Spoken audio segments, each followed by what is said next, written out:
రంగారెడ్డి జిల్లా షాబాద్ మండలం నాగూర్గూడ గ్రామంలోని ఈసీ వాగులో ఇసుక అక్రమ రవాణా మళ్లీ ఉధృతమవుతుందని గ్రామస్తులు ఆందోళన వ్యక్తం చేస్తున్నారు.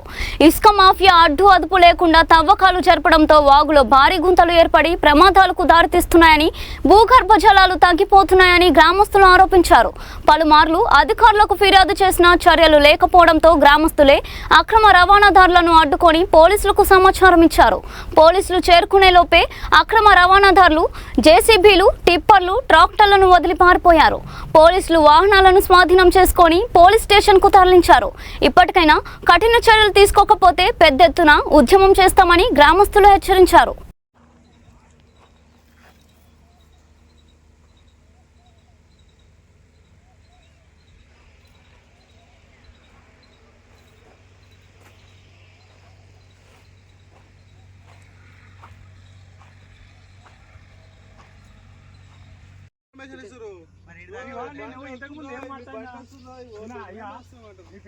ఇంతకుముందు 100 నెంబర్ ఫోన్ చేసినాడు 10 నిమిషాల్లో ఇలా చేసి అప్పుడు బంధు ఫోన్ చేస్తారు.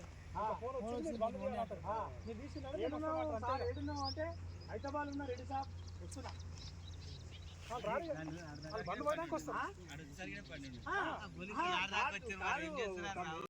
అది సార్ ఫోన్ చేస్తే కోపంతో 5 గంటలకు పంపించింది. కోపంతో అది ఏంటి సార్ మీకు అసలు మీరు ఒక పెద్ద మనుషులు పరిష్కారం అవుతుందని మేము పిక్చర్ లాగా కనిపిస్తున్నామా అంటే అప్పుడు ఫోన్ పెట్టేసి పంపిస్తున్నారు.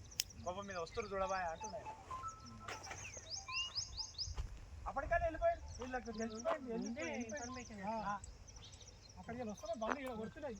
భుజో హార్ట్ వచ్చినాయి కానీ 10 నిమిషాలకి మోదని చెప్పి నన్ను వట్టి ముగ్గురు వట్టి గుంజి పక్కకు దొబ్బి పక్కకు పట్టుకొని చేసి తీసుకొని జేసీ గడ్డ ఎక్కినాక ఇచ్చిపెట్టి ఎంఆర్ఓకి ఒక 10 సార్లు ఫోన్ చేసిన 10 సార్లు ఫోన్ చేస్తే కోపంతో 5 గంటలకు పంపించినాయి. కోపంతో అది ఏంది సార్ మీకు అసలు మీరు ఒక పెద్ద మనుషులు పరిష్కారం అవుతుందని మేము పిక్చర్ లాగా కనిపిస్తున్నామా అంటే అప్పుడు ఫోన్ పెట్టేసి పంపిస్తున్నప్పుడు కోపం మీద వస్తున్నారు చూడబా అంటున్నాయి. అట్లా అప్పటికల్లా వెళ్ళిపోయారు. వీళ్ళకి తెలిసిపోయింది. అక్కడికి వస్తున్నా బండి ఇలా కొడుతున్నాయి. భుజో హార్ట్ వచ్చినాయి కానీ టోటంటే అన్ని వచ్చినాయి. వచ్చేటాకాలు ఎంటకు మలిపిండి తిట్టాం. మేము ఆనే ఉన్నాం. తిట్టటాకాలు మళ్ళీ మలుపుకొని ఇలా పెట్టుకుని పోలీసు వాళ్ళకు 100 నెంబర్ ఫోన్ చేస్తే 100 నెంబర్ ఫోన్ చేస్తే పోలీసు వాళ్ళకి ఫోన్ చేస్తే సార్ అన్న రెడ్డి సాబ్ మేము హైదరాబాద్ ఉన్నాం వస్తున్నాం గంటకు వస్తారు. ఎవరు లేరు రెడ్డి సాబ్ ఎక్కడ లేరు ఎవరు లేరు. అదొక డ్రామా సార్. చెప్పి ఒక 100 సార్లు చెప్పినాం. అరే ఎన్ని చెప్పినా మనం ప్రయోగం లేదు, ఇక లాభం లేదు అని ఎస్ఓటోలకు ఫోన్ చేసినాం. ఎస్ఓటోలకు ఫోన్ చేస్తే సార్ ఎక్కడ ఉన్నారు సార్ అంటే మేము ట్రాన్స్ఫర్ అయినాం రెడ్డి సాబ్ ఇక లేం. ఎస్ఓటో ఎవరు చెప్పుకున్నాలో మాకు అర్థమవుతలేదు సార్. ఈ దోపిడీ బంద్ కావాలి. ఈ దోపిడీ బంద్ అయితేనే రైతులు యథావిధిగా ఉంటారు. ఒక్కొక్కరు టెన్షన్ ఉన్నారు. ఎందుకంటే ఎప్పుడు బోర్డు బంద్ అవుతాయో మళ్ళీ మనకు మున్పటి పరిస్థితి వస్తుందా ఏంది. ఎందుకంటే అప్పటికిప్పటికి చాలా తేడా ఉన్నది సార్. అప్పుడు మామూలుగా లోకల్ సీడ్ ఉండే ఏదో 10,000 ఇతరం ఒక ఎకరా కలపాలంటే ఇతరం 10,000 అయిపోతుండే. ఇప్పుడు అట్లా కాదు సార్. ఒక ఎకరా ఇతరం కలిపి 50,000 వస్తుంది. 50,000 వస్తుంది అంటే పాపం వాడు ఏం లేదు, వానికి ఏం ఆలోచన రాకుంటే చెట్టుకేసుకుంటాడు. రైతు ఆత్మహత్య. ఇదే ప్రాబ్లం సార్. ఈ సమస్యలతోటి మేము ఎవరికి చెప్పుకున్నా మా బాధ ఎవరికి చెప్పుకున్నా యథావిధిగా వాళ్ళ పని వాళ్ళు చేసుకుంటారు. ఎవ్వరు పట్టించుకుంటలేరు. రేపు పోతాం సార్, రేపు కలెక్టర్ ఆఫీస్కి పోతాం. ఇదే పరిస్థితి ఉందనుకో రేపు ఒక 100 మంది మీ ఊళ్ళోకి వెళ్తాం, కలెక్టర్ ఆఫీస్కి వెళ్దామని అనుకుంటున్నాం సార్. కానీ ఎవరికైనా బతికేటోళ్ళకి కానీ హెల్ప్ చేస్తారు అని కోరుకుంటున్నాను. న్యాయం చేయాలి. గతంలో ఎంఆర్ఓ ఎండిఓ అందరికీ కంప్లైంట్ ఇచ్చినాం. పోలీసు వాళ్ళ మిత్రులకు గిట్ట కంప్లైంట్ ఇస్తే వాళ్ళకు మన ఉసుక కొట్టే వాళ్ళకు అక్రమ సంబంధాలు ఉన్నాయి. ఫోన్ చేసుకొని మాట్లాడుకుంటారు. వచ్చేసరికి బండ్లు ఉంటలేవు. ఉన్నా కానీ ఒక్కరు పోతే కొడతారే మన భయంతో రాడ్లు కర్రలు ఉంటున్నాయి, పారలు ఎక్కడ కొడతారో అని చెప్పి భయంతో బయట తిరగాలంటే నాకు గిట్ట భయం వేస్తుంది. బయట తిరగాలని ఇప్పుడు మీడియాకి వచ్చినాక 10 మందికి వస్తుంది. అట్లా దాని భయంతో మీరు సపోర్ట్ చేస్తారని చెప్పి మీ అండతో పిలిపించి చూడండి. అక్కడ బాగా చూసుకోండి విజువల్. చాలా గుంతలు ఉన్నాయి. గతంలో మనుషులు చచ్చిపోవడం వల్ల మేకలు గొర్రెలు బలరు నీళ్ళు దానికి పోతే అందులో పోయి చచ్చిపోతుంది. వాళ్ళకి జీవాధారం అదే. మేక నమ్ముకుంటే 10,000 వస్తాయి. ఈ ఉసుక కొట్టుకునేటానికి రోజుకు 10 ట్రిప్పులు కొడితే ₹1,00,000 నైటే వచ్చి వాళ్ళకి తేడా చూసుకోండి. కొద్దిగా హెల్ప్ చేసి చాలా కట్టడిగా. రెడ్డి కొండాల విలేజ్ మాది. ఇది ఈసీ వాగు. ఇది చెక్ డ్యామ్ కట్టిండ్రు గవర్నమెంట్. ఎందుకంటే ఇక్కడ సుమారుగా ఒక 200-300 ఎకరాలు స్టోరేజ్ అవుతాయి, రైతులు బాగుపడతారని చెప్పి ఉద్దేశంతో కట్టిరు. కట్టినాక కట్టకముందు బోర్లు వేసి రైతులంతా మొత్తం ఆగమాగమైంది. సరే గవర్నమెంట్ సహకరించింది, చెక్ డ్యామ్ కట్టిరు బాగానే ఉంది. ఈ ఉసుక తోడు మటుకు అది ఆగుతలేదు. ఎన్ని ప్రయత్నాలు చేసినా అది ఆగుతలేదు.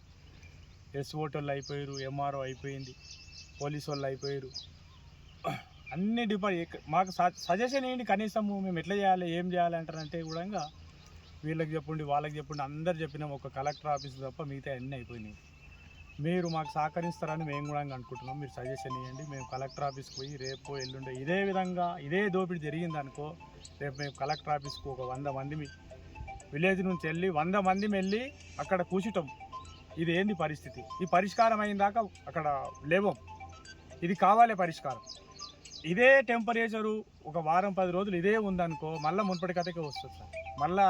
మళ్ళీ మనం 5-6 ఏళ్ళ నాడు చెక్ డ్యామ్ కట్టిన సంగతి వస్తుంది.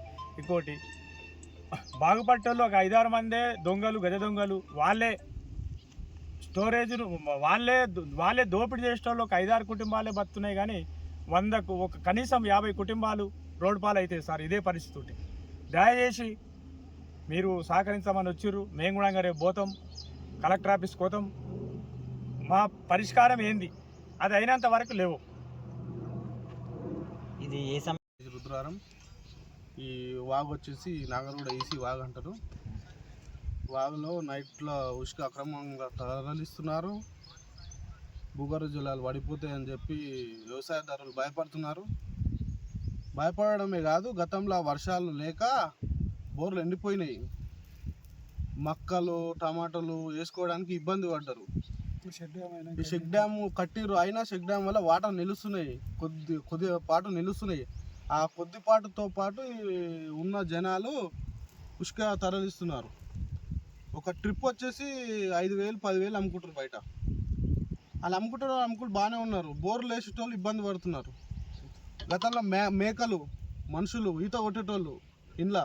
ఇప్పుడు వాళ్ళు సంపాదించుకొని ఫామ్ హౌజులు కట్టుకొని వాటర్ స్టోరేజ్ చేసుకొని వాళ్ళే 150 రూపాయలకు ప్రజలకు గంట సేపు 150 రూపాయలు దుంకిపోండి అని స్నానాలు చేసుకోండి అని చెప్తారు.